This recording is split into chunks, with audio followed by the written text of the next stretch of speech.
Привет, привit. Welcome to Odessa, Ukraine. So you probably have a few thoughts in your mind when you hear the word Ukraine.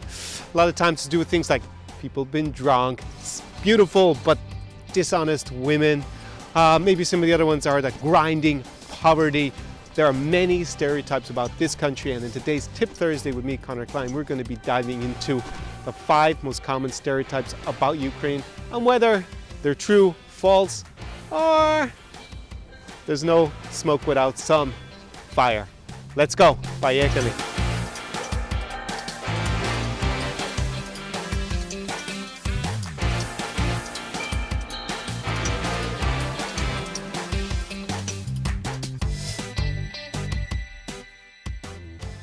Кохайтеся, чорнобриві, та не з москалями, бо москалі – чужі люди, роблять лихо з вами.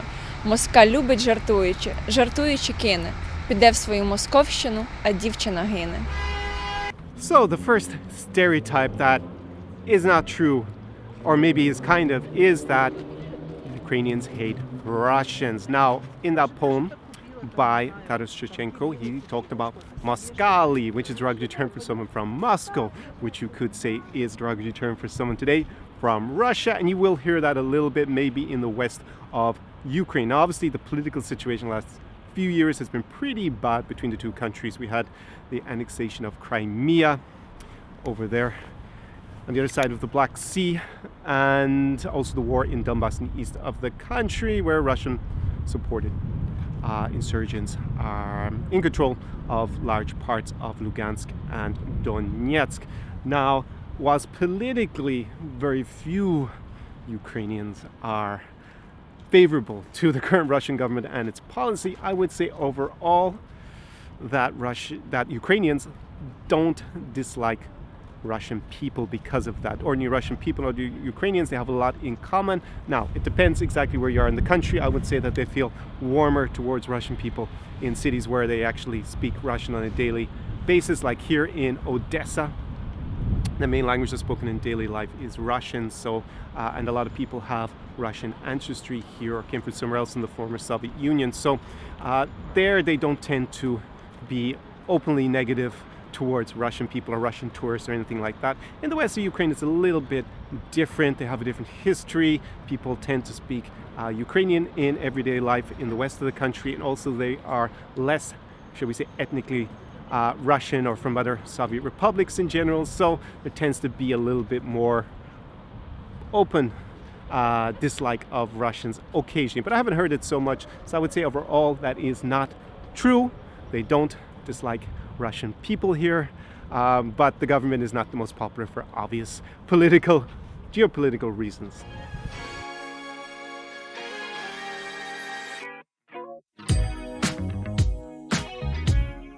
So the second stereotype about Ukrainians that I like to go into is that they are unfriendly, that they never smile, that they're rude. Now, definitely there's a difference in what is normal politeness here. People aren't showing up their pearly whites unnecessarily, but I have to say I don't find them unfriendly whatsoever. I think there's a little bit of a misconception about what is friendliness and what is just standard politeness. I find them definitely less polite by our standards for sure, compared to the West, North America or Western Europe. Definitely in the service industry, they're not very flexible. So if you're looking for kind of that US style service, you're not going to find it in Ukraine very much for sure. But especially about the smiling, I think smiling is just a cultural difference here in Eastern Europe. They don't tend to give you a fake smile or a polite smile.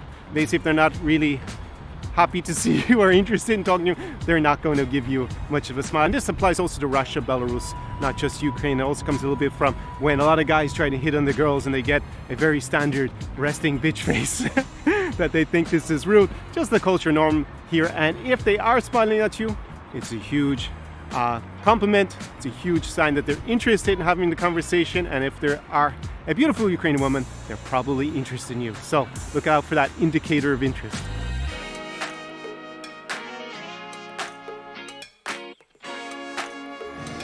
Budma, which is cheers in Ukrainian. Actually, did you know there's actually pretty good wine here, also in Ukraine in some parts, near to Odessa Oblast. But that's a story for another day.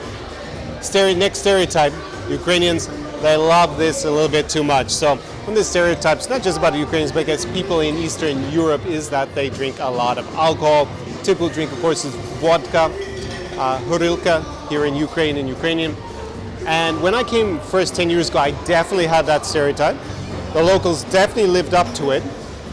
But nowadays, I actually think the stereotype about Ukrainians drinking a lot only really applies if you go out into, say, a small town or a village.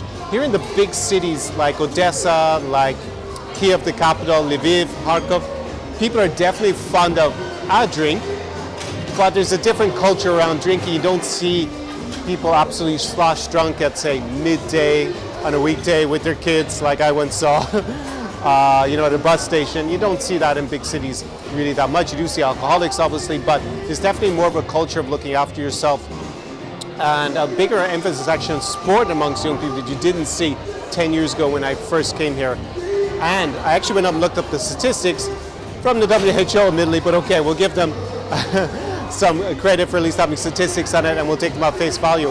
And actually, unlike Belarus and Russia, alcohol consumption per capita here in Ukraine was not actually that high. It was a good bit lower than those two countries, and it was kind of a European average. So the alcoholic stereotype of the Ukrainian, I think it only exists on special occasions and if they're from a small town and village. Otherwise, it's pretty European standard, like we grew up in Ireland.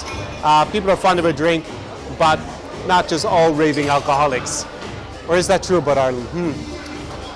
Maybe actually Ukrainians drink a lot less nowadays. That's probably the reality. So, in any case, you can enjoy a drink here and expect people to enjoy with you. But that stereotype of the alcoholic Ukrainian drinking his vodka, not as common as it used to be in the past. But in any case, enjoy the vodka, the horilka, and a glass of good Ukrainian wine when you're here. Sláinte, as we say in Ireland.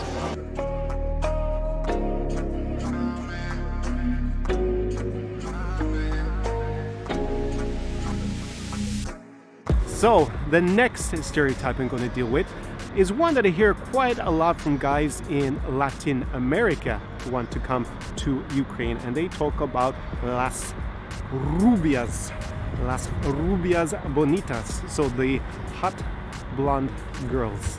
And that is a stereotype also about Ukrainians, that there are lots of blondes here.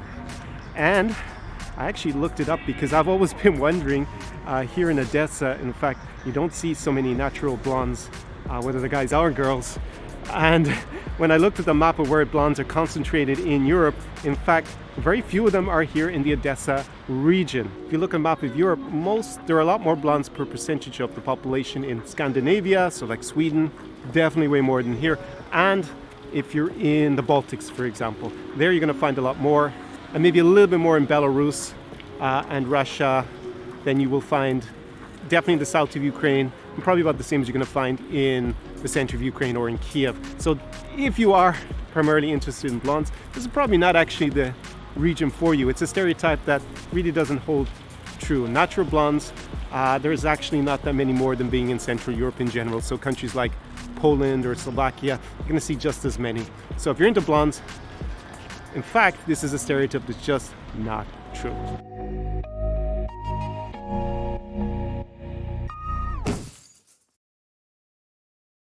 So just to supplement that last point about the hair color, in fact, in that poem at the beginning from Taras Shevchenko, he refers to a girl with chestnut hair and brown eyes. And this is actually the more poetic or artistic representation of Ukrainian women historically. There's never been a blonde, it's actually a brunette. So that just reinforces what you should expect when you come here. Not so many leggy blondes, but maybe leggy brunettes that you're going to find here. Still, it's pretty good either way. So that segues nicely into the fifth and final stereotype about Ukrainians that are in general not true, but maybe just a little bit, and that is that Ukrainian girls are poor and desperate. I mean, you can say the same about Ukrainians in general, not just women, but that is something you hear a lot, especially from the type who is, shall we say, an SJW, a social justice warrior, those poor Ukrainian girls who need a white knight from the West to save them because things are so tragic here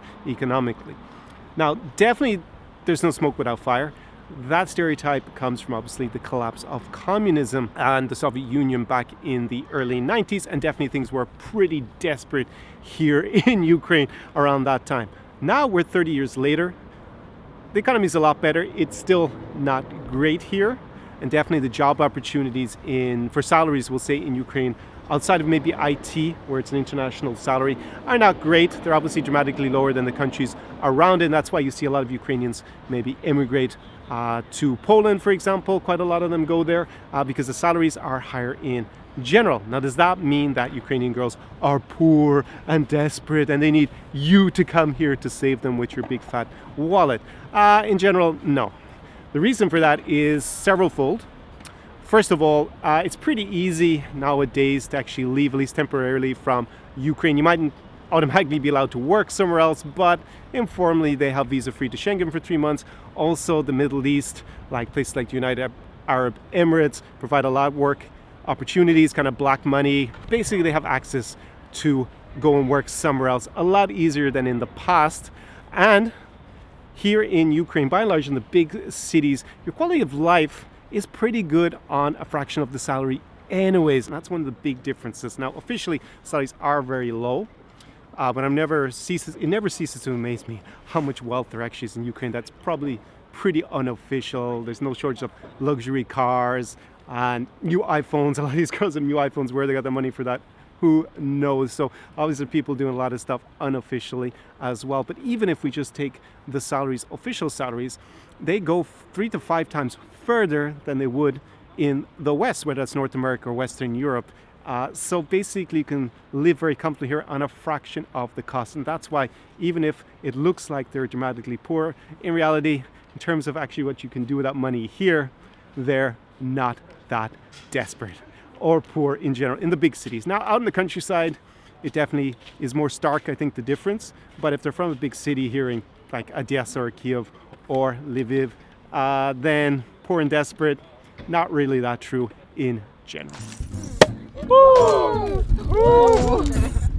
So those were my 5 stereotypes about Ukrainians that are not true, but maybe a little bit at times. And if you are interested in coming to the country, obviously you're going to have to see past those stereotypes entirely, and spending, say, 3 to 12 months a year, you can absolutely 5x your lifestyle compared to living in North America or Western Europe. You may have to get used to the cold if you're going to be here in the winter, but if you are, say, limiting yourself to, say, the summer or 6 months, then you don't have to worry about that. Today is actually the coldest day of the year so far, and it is absolutely freezing.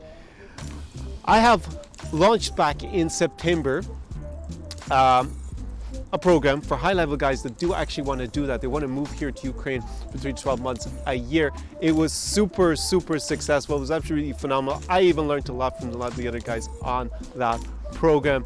And following on its success back in September 2020, I'm about to reopen it for enrollment to another set of 10 high-level guys that want to spend 3 to 12 months a year here in Ukraine and 5x their lifestyle. Now, in order to be notified and get a chance to enroll in season 2 of Slavic Utopia Secrets Ukraine, you need to be on my free mailing list. If you're not on that, then there is a link down below.